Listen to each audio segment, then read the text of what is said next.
kabir alemine, insanlar kabre girdikten sonra ne oluyor? Hatırlarsanız geçen dersimizde şöyle bitirmiştik konuyu, son dersimizde kardeşler. Demiştik insanlar ikidir. Ya Allah Azze ve Celle semada meleklerine seslenir. Bu kuluma cennet halılarından serin. Cennet elbiselerinden giydirin. Cennetten ona bir kapı açın. Kıyamet gününe kadar cennetteki yerini görsün.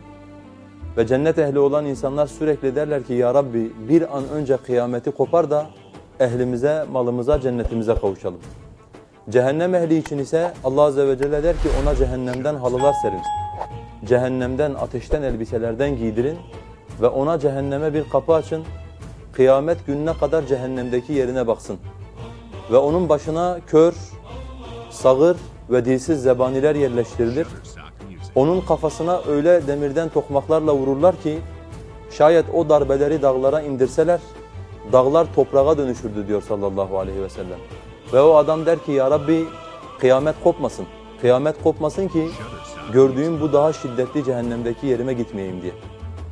İnsanlar böyle beklerken kardeşlerim kabirlerinde artık kimisi uzun kimisi kısa Allah Azze ve Celle'nin sura üflemekle görevlendirmiş olduğu melek İsrafil kıyametin kopması için sura üflemek için Allah'tan izin bekler. Allah Azze ve Celle ayet-i kerimede diyor ki kardeşlerim sura üflendiğinde ne oluyor? Kıyamet nasıl kopuyor?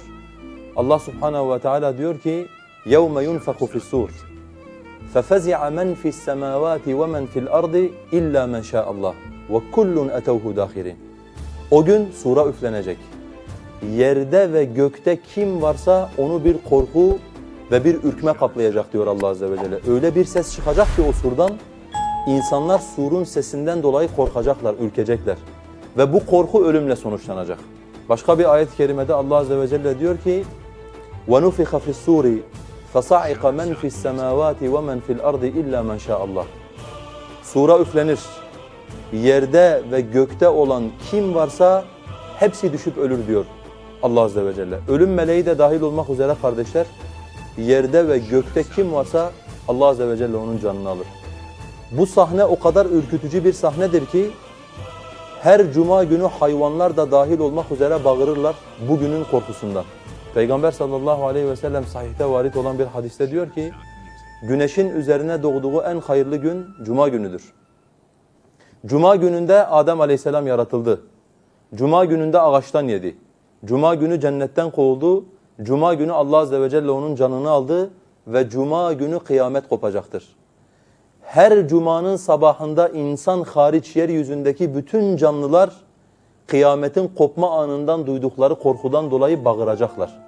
Yani insan, cinler, hayvanlar ne kadar bildiğiniz canlı varsa insan dışında cuma sabahı oldu mu korku içerisinde bekliyor.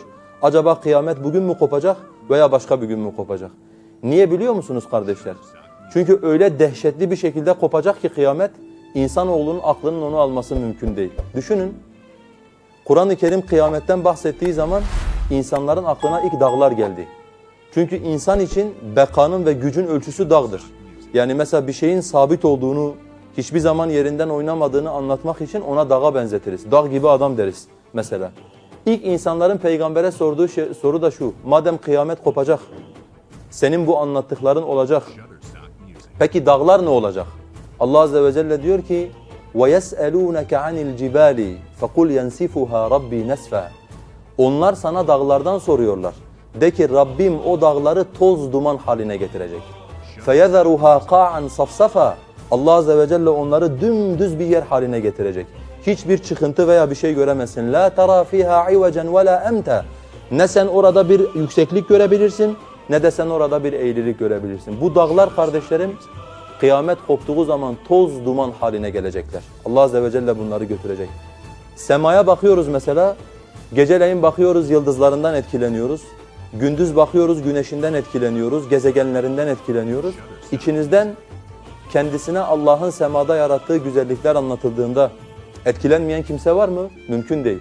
Çünkü Allah Azze ve Celle semayı dünyanın süsü olarak yaratmıştır.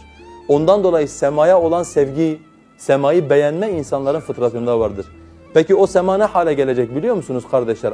İsrafil sura üfürdüğünde Allah Azze ve Celle diyor ki يَوْمَ نَطْوِ السَّمَاءَ كَطَيِّ السِّجِلِّ لِلْكُتُبِ. Şöyle kitapları dürdüğümüz gibi diyor kardeşler, semayı o gün biz düreriz. Bu şekilde. Sema dürülmüştür. فَاِذَا انْشَقَّتِ السَّمَاءُ فَكَانَتْ وَرْدَةً كَالدِّهَانِ فَبِأَيِّ آلَاءِ رَبِّكُمَا تُكَذِّبَانِ Gök yarıldığı zaman ve erimiş yağ gibi, kırmızı bir gül gibi üzerinize aktığı zaman sizin haliniz nice olacak? Rabbinizin hangi nimetini yalanlarsınız diyor Allah Azze ve Celle. اِنَّهُمْ يَرَوْنَهُ بَعِيدًا وَنَرَاهُ قَرِيبًا Onlar kıyameti kendilerinden uzak görüyorlar. Fakat biz o kıyametin yakın olduğunu görüyoruz. يَوْمَ تَكُونُ السَّمَاءُ كَالْمُهُلِ O gün sema, gökyüzü erimiş maden gibi insanların üzerine akacak diyor Allah Azze ve Celle. Bakırın eritildiğini, çeliğin eritildiğini hiç gördünüz mü kardeşlerim? O görmüş olduğunuz manzara kıyamet gününde yukarıdan aşağıya insanların üzerine doğru gelecek. وَتَكُونُ الْجِبَالُ كَالْاِحِنِ O gün dağlar hallaç pamuğuna dönecekler. Kadınlar pamuk dövdükleri zaman nasıl pamuklar sağa sola böyle sıçrıyorlar? İşte o şekilde sema sağa sola dağılacak kardeşlerim. Gök cisimleri de öyle. اِذَا الشَّمْسُ كُوِّرَتْ وَاِذَا النُّجُومٌ كَدَرَتْ Allah Azze ve Celle güneşi dürdüğü zaman, Allah Azze ve Celle yıldızları yeryüzüne doğru akıttığı zaman, bir yıldız dünyadan kat kat daha büyüktür. Kıyamet gününde bugün seyrettiğimiz o yıldızlar tane tane yukarıdan aşağıya doğru bizim üstümüze akacaklar kardeşlerim. Böyle bir günle Allah Azze ve Celle bizi korkutuyor. Böyle bir günle Müslümanları Allah Azze ve Celle uyarıyor. Denizler, üzerinde seyrettiğimiz zaman memnun olduğumuz, tatil yapmak için denize gittiğimiz denizler, sura üfrüldüğü gün وَاِذَا الْبِحَارُ فُجِّرَتْ Denizler patlatıldığı zaman diyor Allah Azze ve Celle. Birer bombaya dönüşecek denizler. وَاِذَا الْبِحَارُ سُجِّرَتْ Denizler tutuşturulduğu zaman diyor Allah Azze ve Celle. Üzerinde seyrettiğimizde keyiflendiğimiz o denizler sura üfrüldüğü gün ateşten bir top haline gelecekler. Yangın yerine dönecekler, yanacaklar.